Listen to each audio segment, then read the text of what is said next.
नमस्ते नेपाल अनलाइन स्कुलमा स्वागत छ। आज हामी पास्ट पर्फेक्टको एक्सरसाइज गर्न जान्दैछौँ। हामीले पास्ट पर्फेक्टको ग्रामेटिकल रुल कस्तो ठाउँमा युज हुन्छ र त्यसलाई सिम्पल पास्ट र प्रेजेन्ट पर्फेक्टसँग राम्रोसँग कम्पेयर गरेर हामीले भिडियो बनाएका छौँ। त्यो भिडियो हेर्नु होला। त्यो भिडियो हेरेपछि चाहिँ यो एक्सरसाइज गर्न एकदमै सजिलो हुन्छ है त। ल मैले सुरु गरेँ। फर्स्टमा के भनेको छ त, read the situations and write sentences using the words in the bracket. फर्स्टमा छ, there was a picture lying on the floor. It had fallen off the wall. त्यसपछि, the people sitting next to you on the plane were nervous. It was their first flight. They hadn't flown before. अब 3 देखि गरौँ। You went back to your hometown recently after many years. It wasn't the same as before. It के चाहिँ हुन्छ त? It had changed a lot.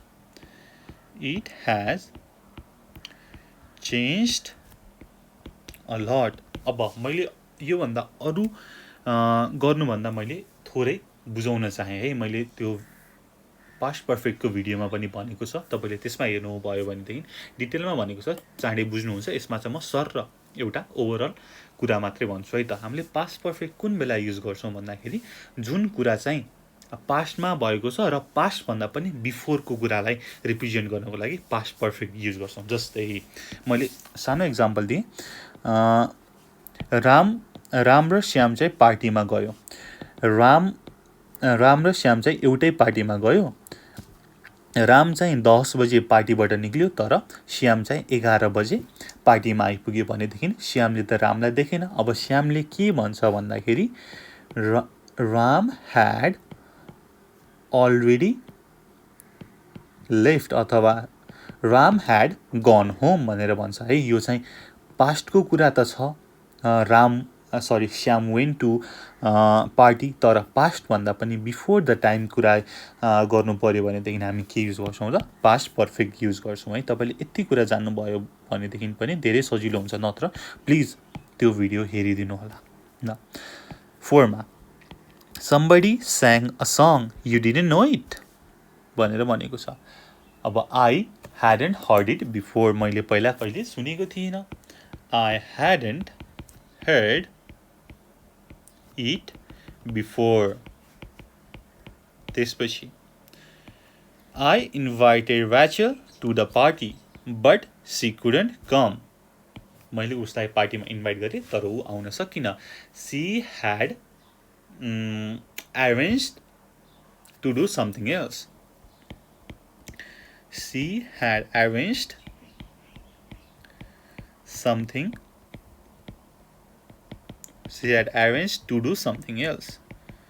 To do something else.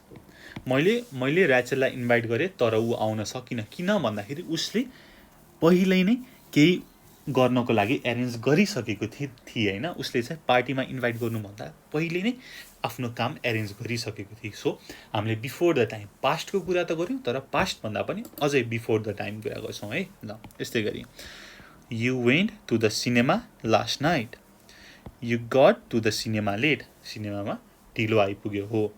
सिनेमामा ढिलो आइपुग्नुको मतलब फिल्म त सुरु भइसकेको थियो। पास्टको नि past. The film had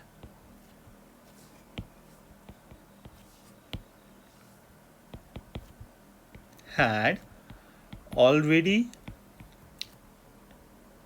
started. यस्तै गरी, Last year we went to Mexico. It was our first time. है, हामी मेक्सिकोमा गयौँ लास्ट इयर। त्यो चाहिँ हाम्रो पहिलो पटक थियो। तर त्योभन्दा पहिले त हामी गएको थिएनौँ नि त हैन। त्यसको मतलब we had not been there before. We hadn't been there before. बुझ्नुभयो? ल 8 मा हेरौँ। I met Daniel last week. It was good to see him again after such a long time. भनेर भनेको छ हैन। हो, मैले उसलाई 5 वर्षदेखि देखेको थिइनँ। I hadn't seen him for 5 years. I hadn't seen him for 5 years. 9. I offered my friends something to eat, but they weren't hungry. I offered my friends something, but they were not hungry. भनेको they had just had lunch. They had, अब they had त हाम्रो स्ट्रक्चरमै छ. अब have को pop 3 भनेको had नै भयो. They had just had lunch. ठिक छ ल. Last one 10. Sam played tennis yesterday. He wasn't good at it because it was his first game ever. श्यामले टेनिस खेल्यो हिजो. ऊ चाहिँ राम्रो थिएन किन भन्दाखेरि it was his first game ever. उसले त्योभन्दा पहिले कहिले टेनिस नै खेलेको थिएन. बिफोर द टाइम कहिले खेलेको थियो त थिएन नि हो. अब यसमा he had never played before. उसले पहिले खेलेको थिएन. ल सिमिलरली अब तल हेरौँ सेकेन्डमा के भनेको छ त. Use the sentences on the left to complete the paragraphs on the right. These sentences are in order in which they happened. So A भनेको before happened, B अनि B before C, etc. A happened before B, B before C, etc. But your paragraph begins with underlined sentence. So sometimes you need the past perfect. अब यहाँनिर दिएको छ यतापट्टि ABC गरेर दिएको छ. अब एबिसीमा चाहिँ सिरिज अफ इभेन्ट्स छ हो. हामीले चाहिँ त्यसलाई राइट साइडमा प्याराग्राफ बनाएर लेख्नु पर्यो. अब यहाँ इम्पोर्टेन्ट कुरा के भयो भन्दाखेरि ए ह्यापेन्ड बिफोर बी. हेर्नुहोस् है, A happened before B and B happened before C. A चाहिँ बी भन्दा अगाडि भयो र बी चाहिँ सी भन्दा अगाडि भयो हो. यसरी चाहिँ छ र हामीले चाहिँ so sometimes you need the past perfect. Past पर्फेक्टको करेक्ट युज गर्नु पर्यो अथवा हरेक कुरा अब पास्ट पर्फेक्ट मात्रै नभएर अरू टेन्स पनि लाग्न सक्छ है त. ल सुरु गरौँ, पढौँ, बिस्तारै गरौँ. अब एमा गरिएको छ उसले नै somebody broke into the office during the night. We arrived at work in the morning. We called the police. अब कसैले चाहिँ बेलुका अफिस तोडेछ, अफिसमा चोरी गरेछ. हामी बिहान आइपुग्यौँ र हामीले पुलिसलाई कल गऱ्यौँ हो. हामी आउनुभन्दा अगाडि, हामी मर्निङमा आउनुभन्दा अगाडि नाइटमा के चाहिँ गर्यो त. somebody broke into the office भनेको somebody had broken into the office हुन्छ. किन भन्दाखेरि हामीले कुरा गरेको भन्दा बिफोर द टाइम भएको छ नि त हो. सो यहाँनिर के छ, we arrived at work in the morning and found that somebody had broken into the office during the night, so we called the police. है यस्तो छ. नम्बर 2 मा हेरौँ. Laura went out this morning. I rang her doorbell. There was no answer. Laura बिहानै बाहिर गएकी थिए. मैले उसको डोरबेल बजाएँ तर केही एन्सर आएन हो. भन्नुको मतलब अब यता हामीले सल्भ गर्नु पर्यो. ल सँगै गरौँ. I went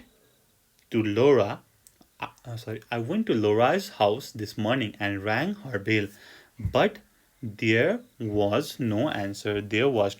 केही पनि एन्सर आएन. But there was no answer. She अथवा Laura, she had gone out. ऊ बाहिर गएकी थिए. Similarly 3 मा Joe came back from holiday a few days ago.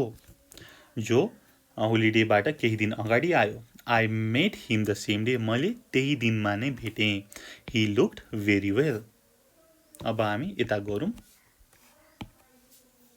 I met Joe a few days ago. He had just come back from holiday. He had just come, होइन, he had just came back from holiday. He had just came back from holiday. He looked very well. He looked very well. Very well. Similarly, last one. James sent Amy lots of email. She never replied to them. Yesterday, he got a phone to call from her. He was surprised. जेम्सले एमीलाई धेरै email पठायो तर एमीले कहिले पनि reply गरिन.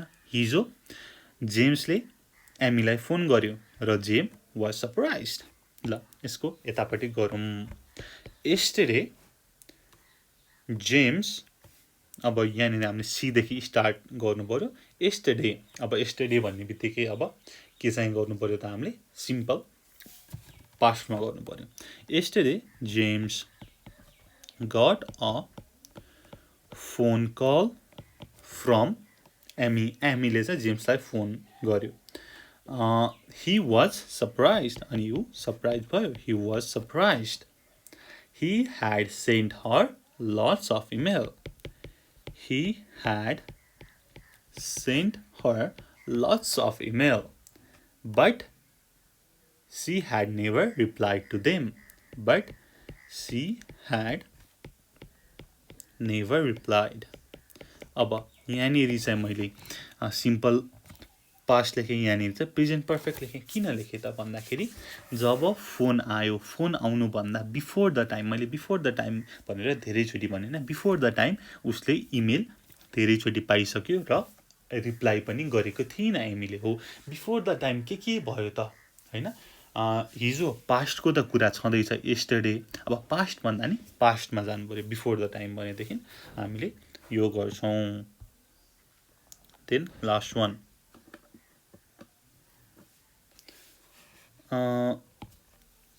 Put the verb into the correct form.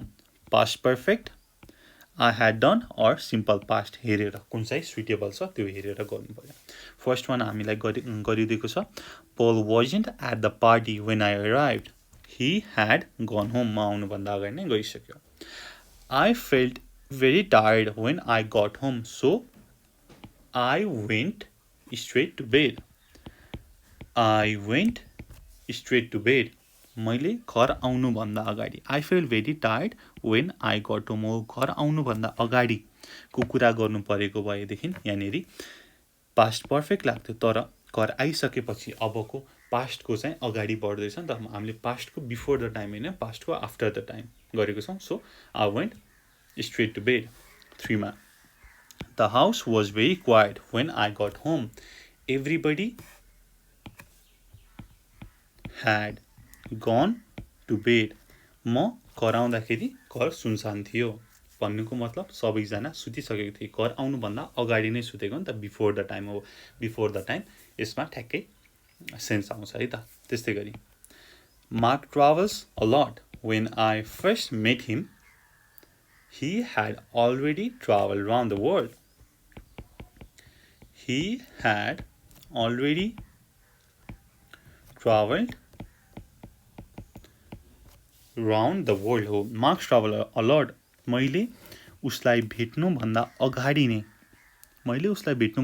नै उसले त world घुमिसकेको थियो नि त होइन. Round the world, he was round the world भनेको हामीले बिफोर द टाइम. फेरि मैले बिफोर द टाइम बोलेँ. भेट्नुभन्दा बिफोर द टाइम उसले त्यो काम कम्प्लिट गरेको थियो. He had already travelled. हो यसरी गर्न सक्छौँ. Sorry I am late. 5 number. Sorry I am late. The car down on my way. The car broke down on my way here. 6 number. We were driving along the road when a car which so to help होइन. ल मैले लेखेँ when we